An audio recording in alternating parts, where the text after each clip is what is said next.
এবার আস্তে আস্তে চোখটা খুলুন, দেখুন তো কাউকে চিনতে পারছেন কিনা। ঝুমা, এই তো চিনতে পেরেছি। এইটা কি বলতো? রাহুল, তাই না? এই তোর রূপা সবাইকে চিনতে পারছে, আমাকে চিনতে পারছে মধু। আপনি কোলে পিঠে করে মানুষ করেছেন, আপনাকে চিনতে পারবো না? সবাই আছে। আমার ভাই কোথায় রাহুল? তুমি তো আমাকে কথা দিয়েছিলে আমি চোখ খুলে সর্বপ্রথম আমার ভাইকে দেখতে পাবো। তোমার ভাই দুনিয়াতে আর নেই। কি? এসব তুমি কি বলছো? দেখা নেই চোখ আমার, যে চোখ দিয়ে আমি আমার ভাইকে দেখতে পাবো না, কি লাভ হলো সেই চোখ খুলে পেয়ে? রূপা, ঝুমা, আমার দায়িত্ব শেষ, আমি আসি।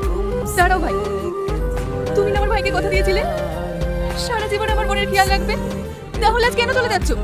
পারবে না ওকে সারা জীবনের মতো আপন করে নিতে?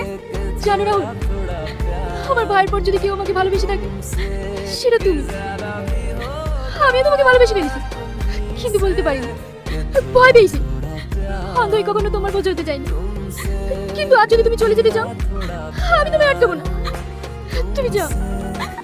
আমিও তোমাকে অনেক ভালোবাসি, কিন্তু বলতে পারি যদি তুমি আমাকে খারাপ ভাবো। তাহলে তো হয়ে গেল। মা, মেয়ে জামাইকে নিয়ে বাড়ি চলো। অবশ্যই নিয়ে যাবো। চলো মা, বাড়ি চলো, তোমাদের বিয়ে আমি ধুমধাম করে দেবো।